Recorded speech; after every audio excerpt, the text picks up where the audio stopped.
প্রশ্ন আছে আপনাদের কাছে, ডাক্তারদের কাছে, যারা এই স্ট্রাইকটা করেছেন। প্রশ্নটা হচ্ছে, আপনারা তো 11ই আগস্ট থেকে বলেছিলেন সম্পূর্ণ কর্মবিরতি,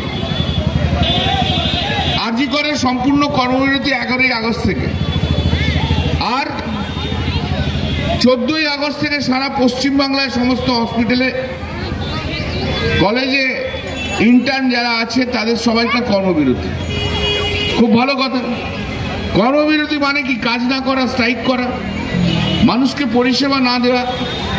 তাই যদি হয়ে থাকে তাহলে আপনারা একদিকে যেমন কর্মবিরতি করছেন, আবার আরেকদিকে যে অ্যাটেন্ডেন্স রেজিস্টারে কি করে সই করলেন, এবং অ্যাটেন্ডেন্স রেজিস্টারে সই করার জন্য আপনারা 32,000 টাকা করে, 30 থেকে 32,000 টাকা করে স্টাইপেন্ডও উইথড্র করলেন। এটা কি করে হয়? এটা কি ফ্রড নয়? এটা কি ফ্রড নয়? এটা তো ফ্রড, এটা তো তঞ্চকতা।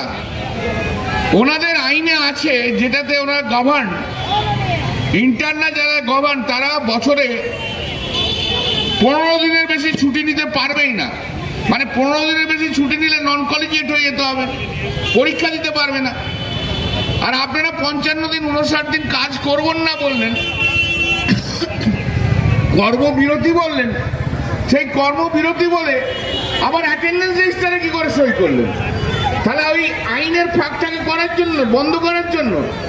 তার তঞ্চকতাটা তো আপনারা করলেন। আপনারা বলছেন আপনারা বিপ্লব করব, আর বিপ্লবের নামে তো তঞ্চকতা আপনারা করলেন বাংলার মানুষের সঙ্গে। ফ্রড। এটা কি করে হবে?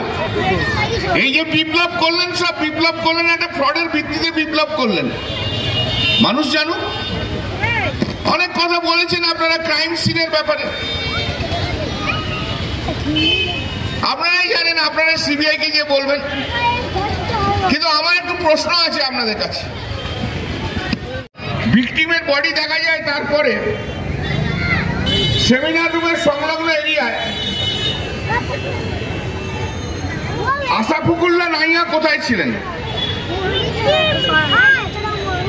পরমিতা টান্ডার কোথায় ছিলেন? Surgery resident.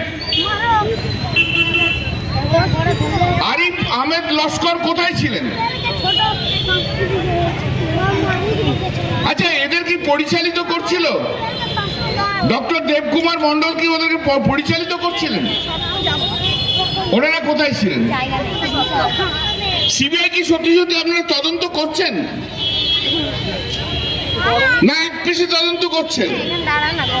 এরা কোথায় ছিল? যদিও এদেরকে সিসিটিভির মধ্যে দেখা যায়নি, কিন্তু এরাই তো ছিল। কি ছিল না? উত্তর দিন। কারা কন্ট্রোল নিয়েছিল সেমিনার হলে?